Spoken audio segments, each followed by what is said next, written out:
আসসালাম জামে মসজিদ জানালা নেই, তবুও কেন মসজিদটি এত আলোকিত জানাবো আজকের এই ভিডিওর মাধ্যমে। জানা অজানা সব গোপন তথ্য এই মসজিদের। তো চলুন শুরু করা যাক।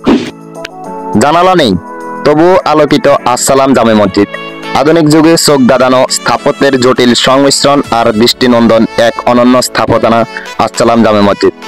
মসজিদ ও ঈদগাহ সোসাইটি নজর কাড়া নকশায় নির্মিত এই মসজিদটি বাংলাদেশে আধুনিক নির্মাণ শৈলীর অনন্য নজির। স্থাপনাটি লক্ষ্মীপুরের রামগতি উপজেলার চরপোড়াগাছা ইউনিয়নের শেখেরকিল্লাই এলাকায় অবস্থিত। বর্তমানে প্রতিদিন লক্ষ্মীপুর সহ দেশের বিভিন্ন এলাকা থেকে বহু দর্শনার্থী ছুটে আসছেন এই মসজিদটি দেখার জন্য। শুধু নকশাই নয়, বেশ কিছু অনন্য বৈশিষ্ট্য আছে এই মসজিদে, যা বাংলাদেশে অন্য কোনো মসজিদে চোখে পড়ে না বলে জানান দর্শনার্থীরা। এই মসজিদটির প্রধান বৈশিষ্ট্য হচ্ছে দোতলায় কোনো জানালা নেই, শুধুমাত্র মুসল্লিদের প্রবেশের জন্য ও বের হওয়ার জন্য রয়েছে দুটি দরজা। কোনো জানালা না থাকলেও বৈদ্যুতিক বাতি ছাড়াই মসজিদটি সবসময় আলোকিত থাকে।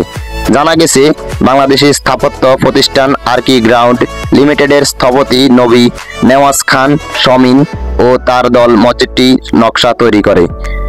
বিরতিহীন কাজের পর 2021 সালের শেষের দিকে মসজিদটি মুসল্লিদের জন্য উন্মুক্ত করে দেওয়া হয়। 10,800 বর্গফুটের দোতলা এই মসজিদ নির্মাণ করান স্থানীয় রহিমা মমতাজ ও সাইফ সালাউদ্দিন ট্রাস্ট। নির্মাণ কাজ শেষ হওয়ার পরপরই মসজিদটির তথ্যচিত্র সুইজারল্যান্ডের অনুষ্ঠিত ওয়ার্ল্ড আর্কিটেকচার কনফারেন্সে পাঠানো হয়েছে বিশ্ব ঐতিহ্যের স্বীকৃতি পাওয়ার জন্য। সংশ্লিষ্ট সূত্র জানায়, মসজিদের একটি বিশেষ বৈশিষ্ট্য হচ্ছে যেখানে ইবাদত করতে আসা মুসল্লিরা মসজিদের ভিতর থেকেই বসে রোদ, বৃষ্টি এবং কুয়াশার দৃশ্য উপভোগ করতে পারে। কারণ এই মসজিদটির নকশা এমনভাবে করা হয়েছে যাতে এর ভিতরে রোদ ও বৃষ্টি সরাসরি এসে পড়ে। তবে ভয় নেই, তবে মুসল্লিরা বৃষ্টিতে ভিজবেন না এবং রোদেও ফুটবেন না। গরমের সময় মসজিদকে শীতল করার জন্য ভিতরে রয়েছে বৃষ্টির পানি ও পানি সংরক্ষণের জন্য 4টি জলদারগুলোতে রাখা শীতল পাথর গ্রীষ্মকালে মসজিদটিকে শীতল করে রাখে। দোতলা এই মসজিদটির নিচতলা দুভাগে বিভক্ত। সামনে মেহরাব ও মসজিদের মূল অংশ, এর পিছনে মাঝ বরাবর গলিপথ, তার দুই পাশে শীতল জলাধার এবং রোদ বৃষ্টি প্রবেশের পথ। মুসল্লিদের জন্য একটি শান্তিময় স্থান তৈরি করতে মসজিদের নরম প্রাকৃতিক আলোর ব্যবস্থা রয়েছে। পিছনের অংশে বড় গ্যালারির মসজিদ, যেখানে বসে মুসল্লিরা নিজ মনে ইবাদত করতে পারেন।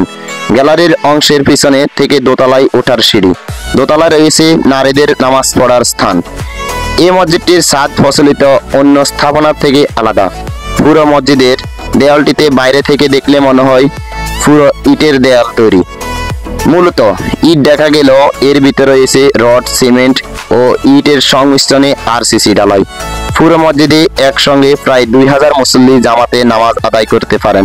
আজকে মহরমের 10 তারিখ উপলক্ষে অফিস বন্ধ, সেই হিসেবে শুনলাম যে এখানে একটা শেখেরকিল্লা নামক জায়গা আছে যেটা অত্যন্ত সুন্দর, সেই জন্য আমরা চাওয়াখালী থেকে আসছি। ঘোরার মতো কি আছে এই মসজিদে? এটা খুবই মনোমুগ্ধকর একটা পরিবেশ। এখানে রয়েছে দিঘির মতো কিছু জলাশয়, এরপরে স্কুল, কলেজ, মাদ্রাসা, এরপরে অনেক সুন্দর একটা মসজিদ রয়েছে যেখানে বসলে খুবই একটা প্রাকৃতিক পরিবেশ অবলোকন করা যায়। এরপরে ওইদিকে রয়েছে কতগুলো বেঞ্চ যেখানে বসলে দক্ষিণ দিক থেকে অনেক বাতাস আসে, এই বাতাসটা খুবই খুবই ভালো লাগে। নিয়মিত নামাজের পাশাপাশি ঈদগাহ হিসাবে ব্যবহার করা হবে আসসালাম জামে মসজিদ। এই স্থাপনাটি বিগত 100 বছরের মধ্যে বাংলাদেশে নির্মিত স্থাপত্যের মধ্যে একটি বিরল স্থাপনা বলে জানান নির্মাণ সংশ্লিষ্টরা। নন্দন মসজিদটি দেখতে আসা মোহাম্মদ আক্তার হোসেন আলম, জাভেদ হোসেন এবং বেলাল হোসেন বলেন, সামাজিক যোগাযোগ মাধ্যমে এই মসজিদের বিষয়ে জানতে পেরে দেখতে এসেছি। আধুনিক যুগের তৈরি এই ধরনের স্থাপনা আগে কোথাও চোখে পড়েনি। স্থাপনাগুলোর কারুকাজ এবং নির্মাণ শৈলী দেখলে চোখ জুড়িয়ে যায়। সাধারণত মুঘলদের স্থাপনাগুলো এই ধরনের নকশায় সমন্বয়ে নির্মাণ করা হয়। এই মসজিদে দেখার জন্য মানুষ কেন আসে? সৌন্দর্যের জন্য। এই মসজিদে দেখার মতন কি আছে আপনার?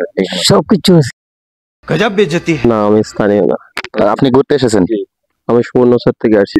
রামগতির লাইনে একটা বড় ভালো একটা খুব সুন্দর একটা মসজিদ হয়েছে এখানে। কে করছে জানি না, খুব ভালোই লাগলো।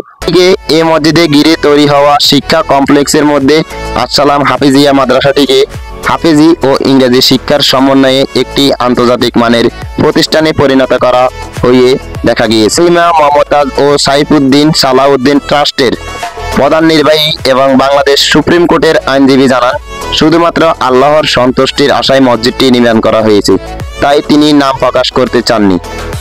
বলেন, আমাদের উদ্যোগের প্রথম স্থাপনা মসজিদ নির্মাণ শেষ হয়েছে। দ্বিতীয় উদ্যোগ হাফিজিয়া মাদ্রাসাটি 2021 সালের নভেম্বর থেকে শুরু হয়েছে। অন্যদিকে 2023 সাল থেকে বালিকা বিদ্যালয় চালু হয়েছে।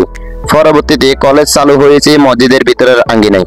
হাফিজি এবং ইংরেজি শিক্ষার সমন্বয়ে গঠিত মাদ্রাসাটিতে প্রতি ব্যাচে 60 জন ছেলে, 40 জন মেয়ে এবং 20 জন হাফেজ হচ্ছে প্রতি বছর। বিনা অর্থে মাদ্রাসাটিকে হাফেজির পাশাপাশি ইংরেজি ভাষায় ধর্মীয় শিক্ষা দেওয়া হচ্ছে নিয়মিত। আন্তর্জাতিক মানের এ মাদ্রাসাটি থেকে ভবিষ্যতে যারা হাফেজ হয়ে বের হবেন তারা পৃথিবীর যে কোনো দেশে ইংরেজি ভাষায় বক্তব্য দিতে পারবেন বলে জানান মাদ্রাসার সংশ্লিষ্টরা।